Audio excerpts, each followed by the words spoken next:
ya kalau hasalit makampe mabdura hadisi ma hoy sana usia sa aleka handloin dalam rangka Hari Anti Perdagangan Orang 30 Juli 2025, Keuskupan Atambua menyatakan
migrasi dengan segala dampaknya.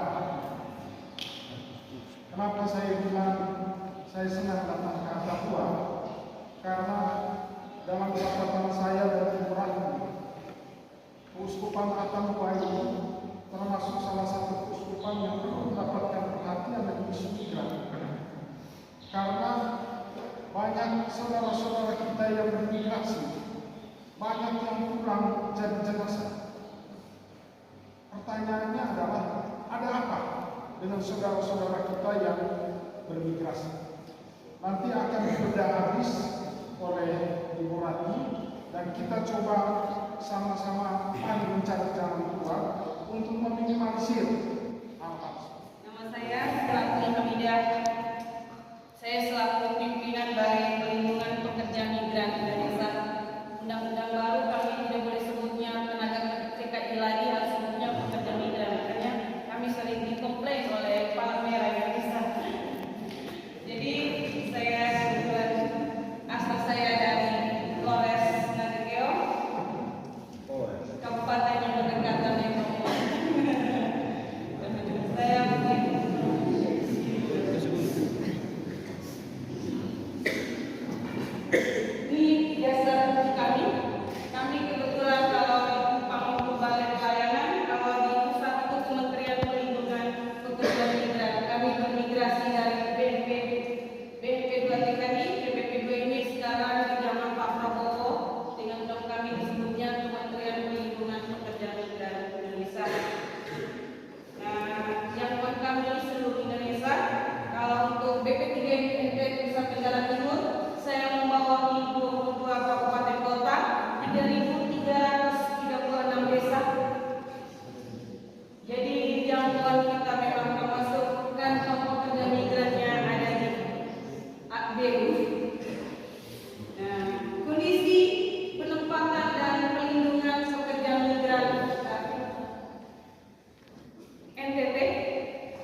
tugas gereja, ada tugas kerikma, pewartaan, ada tugas liturgi, ya.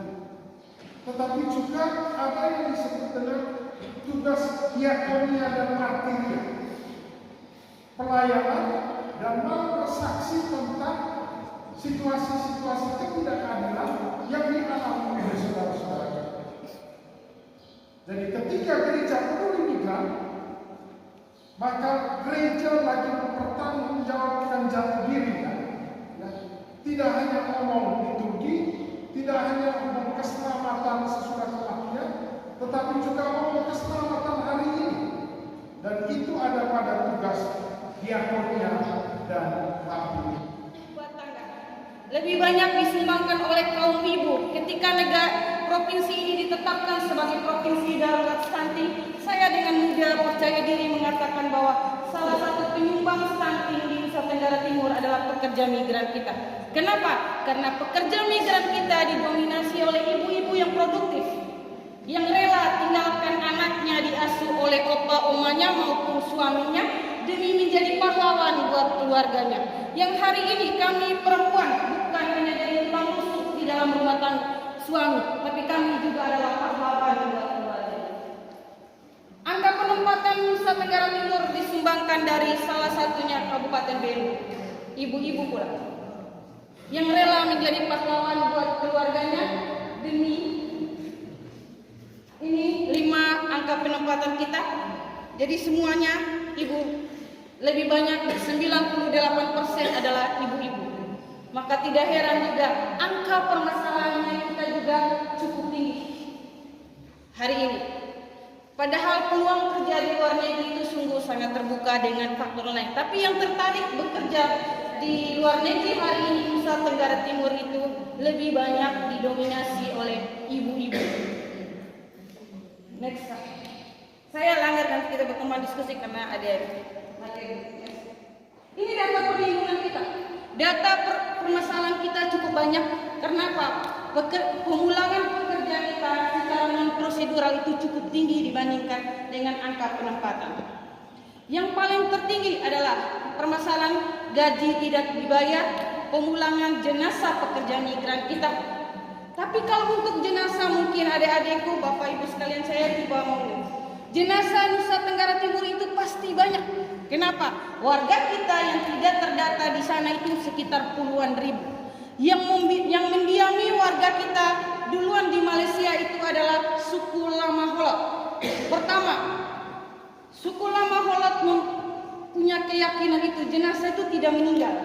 Dia hanya terpisahkan alam dengan keluarganya.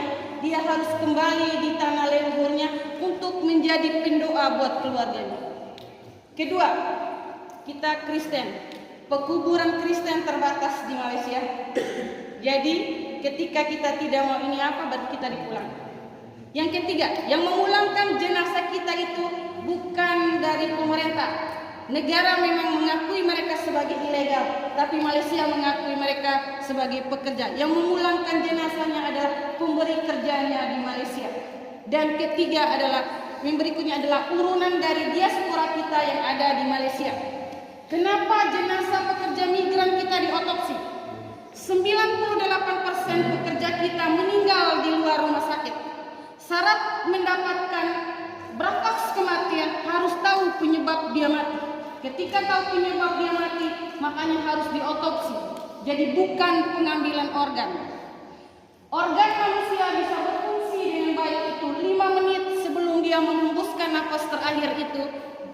Organnya harus segera diambil. Kalau tidak, ketika kita mati, semuanya organ itu tidak berfungsi.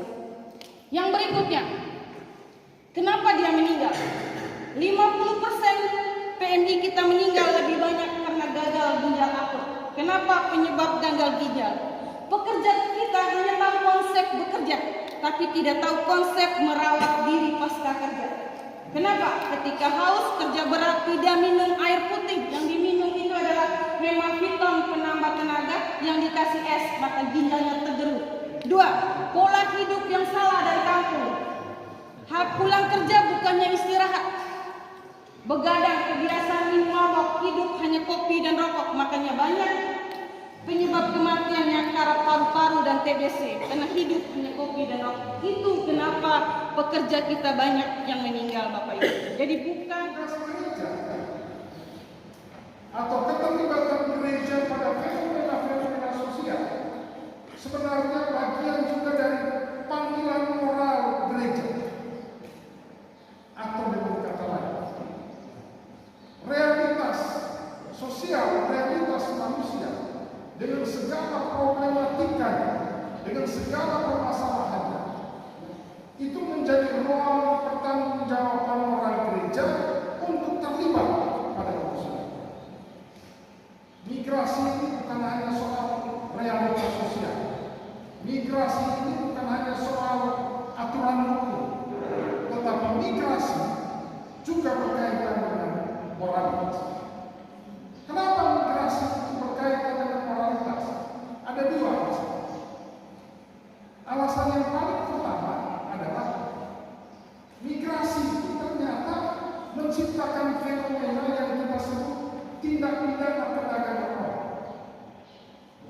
Migrasi itu juga menciptakan apa yang disebut dengan penyelundupan orang, swahili. Dan ketika kita terlibat pada perdagangan orang, selama dia sehat hingga meninggal, beta yang rawat pada itu 02. Itu yang terjadi. Yang mengaku bilang sebagai suami saya itu hidup sama-sama tapi belum ada ikatan perkawinan, punya anak. Kenapa? Belis belum lunas, karena orang NTT belis di atas segala-galanya. Nah, situ yang sering terjadi perebutan peti mati di kami itu begitu. Yang perebutan peti mati, yang satu merasa bahwa selama hidup di Malaysia hingga meninggal dia yang rawat, karena dia cuma 02. Itu yang terjadi. Pemulangan anak ibu juga banyak terjadi. Kenapa? Keluarga kita di sana tuh beranak pinang. Di sini sudah ada istri, sudah nikah gereja. Di sana ketemu lagi, punya anak lagi. Makanya angka pemulangan anak ibu kita cukup tinggi. Kami negara menyebutnya anak ibu karena anak yang lahir di luar nikah. Makanya saya ini sering ketika pengaduan yang paling banyak yang saya terima setiap hari itu adalah pengaduan dari para suami. Yang ujung-ujungnya itu adalah istri telat kirim duit, kalau tidak adalah istrinya di sana mendua hati. Saya tanya ketika istrinya mendua hati, apa penyebab lu mendua dari dua laki sedangkan lu punya anak? Dia jawab saya begini Bu Ratni, beta menemukan kenyamanan baru yang selama ini yang tidak beta dapatkan dari beta pelaki. Itu yang terjadi. Ini hati Pak, bukan lemari. Minta maaf Pak. Itu yang terjadi Pak. Jadi hati ini perlu dirawat Bapak Ibu. Makanya ketika kami biasa, karena isu migran ini juga menjadi isu gereja, baik pun gereja Protestan maupun Katolik, saya sering bilang bahwa saya cuma titip satu di Pranika bahwa hati ini perlu dipupuk. Ketika tidak dipupuk dengan baik, dirawat dengan baik, ya jangan salahkan ketika ada orang yang memberikan kami kenyamanan baru. Itu terjadi. Kenapa pemulangan anak ibu itu cukup tinggi? Saya ketika di suaminya lapor, saya tanya istrinya itu, jawabnya begitu. yang saya mau katakan adalah kalau ngomong tentang iman, ngomong tentang keberagamaan, harus sampai pada titik perbuatan, bukan hanya sampai pada ritus dan identitas. Banyak pelaku-pelaku perdagangan orang itu masih terhitung saudara kita sendiri, om, tante, ya, sesudah itu kakek. Mereka adalah pelaku. Hal yang kedua, dalam kitab suci, ya, Injil Matius, dalam Injil Matius itu selalu kita dengar pernyataan Yesus, kamu adalah terang dan garam dunia.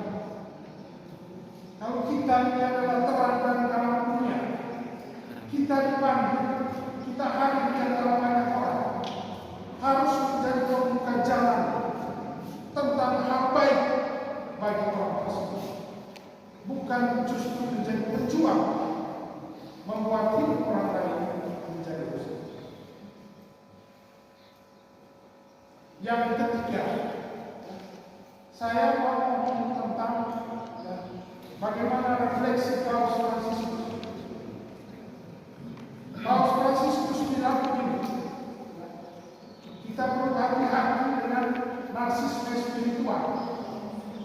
kita ini suka narsis.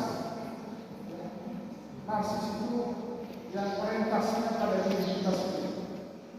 Kita juga cenderung narsisme spiritual.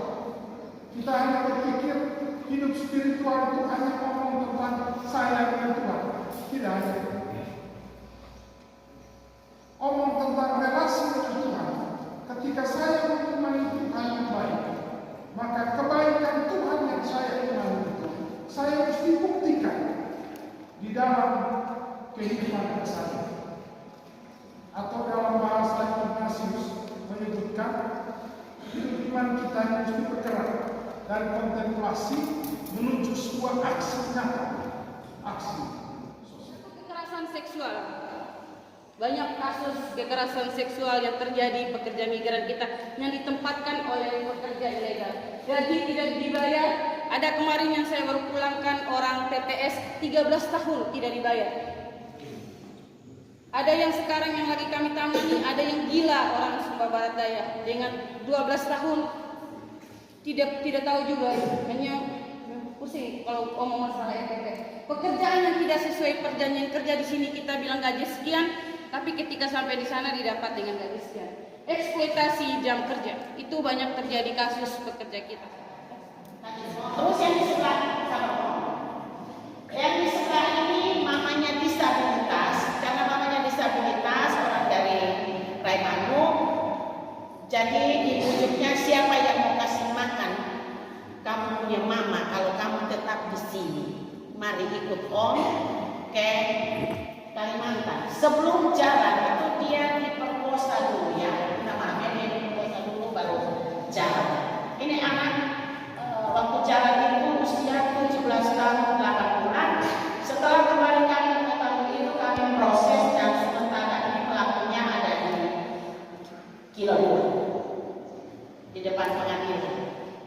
Sudah diproses dengan baik. Dengan jalur prosedural, cek kelengkapan dokumen. Banyak pekerja kita kan, memang berangkat ilegal. Tapi pekerja kita kalau sudah enak di Malaysia itu lupa pulang. Sebenarnya mereka resmi, tapi overstay pekerja kita. Makanya ketika meninggal ataupun sakit susah itu jatuhnya ilegal itu karena kelamaan tinggal. Padahal negara ini cuma kasih kontrak cuma 2 tahun. Tapi kalau nyaman, alasan mereka berat nih, 500.000 di Malaysia beta bisa hidup. Tapi ketika saya pulang ke NTT itu, saya tidak bisa hidup dengan 500.000. Itu alasan klasik banget. Yang berikutnya melaporkan ke perwakilan. Next.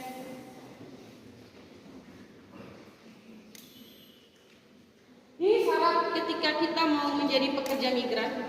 Pertama berusia minimal 18 tahun. Karena itu saya banyak sekali peluang kami untuk SMK. Adik-adik baik Jepang, Korea. Sekarang kita sudah lagi membuka peluang kerja ke Jerman. Jerman hari ini gajinya 51 juta adik-adik. 3 tahun di Jerman kita bisa bawa suami dan anak kita. Anak kita semua itu asuransi pendidikan semua ditanggung sepenuhnya oleh pemerintah Jerman hingga selesai. Saking butuhnya Jerman, karena Jerman sekarang itu lagi kelangkaan penduduk. Jadi butuh tenaga kerja yang banyak. Siap jasmani dan rohani, terdaftar dan memiliki kepesertaan sosial, memiliki dokumen yang dipersyaratkan. Ada proses, ada cara, dan ada tujuan. Proses itu berkaitan dengan perekrutan, pengangkutan, pemindahan, penampungan, penerimaan.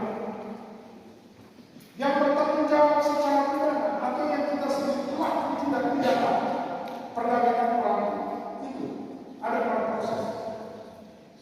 Tukang ojek yang apa saja, dia juga adalah pelaku tindak pidana perdagangan. Yang tanggung dia juga adalah apalagi mereka.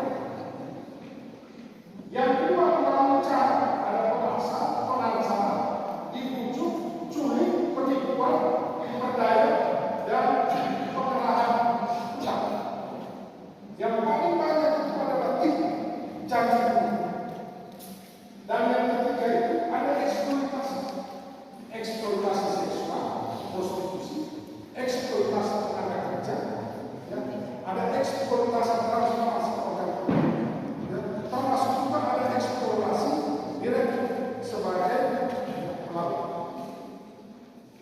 Kita di Indonesia ini ada 3 karakter korban tindak pidana perdagangan orang. Yang pertama itu Sumatera. Orang-orang Sumatera karena pintar ngomong, karena pintar main komputer, orang Sumatera banyak direkrut untuk menjadi online scammer di luar negeri. Judul judi online, operator itu adalah korban dalam operator. Dan itu kebanyakan orang Sumatera. Karakter yang kedua, ini perempuan dari Jawa Barat. Perempuan di Jawa Barat itu banyak yang cantik-cantik, banyak yang sudah jadi-jadi. Kenapa? Karena mereka cenderung nikah pada usia anak, pernikahan ini. Dan pernikahan ini ternyata tidak membuat mereka bertahan dalam hidup. Dan ketika mereka sudah jadi janda, mereka cenderung terjebak dalam korban perdagangan orang.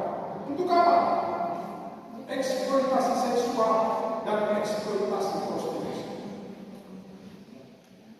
Kita di Flores, kita di NTT, banyak perempuan dari Jawa Barat yang kerja di pub, dan ternyata mereka memang menjadi korban perdagangan orang untuk eksploitasi seksual dan eksploitasi prostitusi. Sesudah itu ada juga transparansi program. Transparansi. Ada satu kasus anak Momere ditemukan di ujung pandang dalam keadaan sakit. Ternyata ada satu bagian dari dalam tubuhnya itu sudah diambil. Dan persis usia yang empuk untuk diperjualbelikan ini usia kita, usia. Sehingga adik-adik sekalian, hari itu menjadi hari yang baik untuk kita, supaya kita jadi perokok. Pergi kemana-mana ngomong tentang hati-hati terhadap skema tindak pidana. Ada pelecehan seksual yang dilakukan oleh kakek terhadap cucu yang ditinggalkan oleh anaknya atau oleh tetangga atau orang di dalam rumah. Itu terjadi dan kasusnya kami tangani. Psikisnya yang anak terganggu. Ketika tidak usia anak, usia seperti adik-adik sekalian ini butuh kasih sayang atau tidak butuh lagi? Masih butuh toh? Kalau yang tua dong tidak butuh. Yang berikut ada stigma dan diskriminasi. Kalau misalnya mamanya di sana sudah ada adik laki-laki, ya di sini juga sudah ada adik lain, ya pasti dia ada stigma untuk dia. Juga ada diskriminasi. KDRT dalam TPPO, terus ada penularan HIV/AIDS atau buah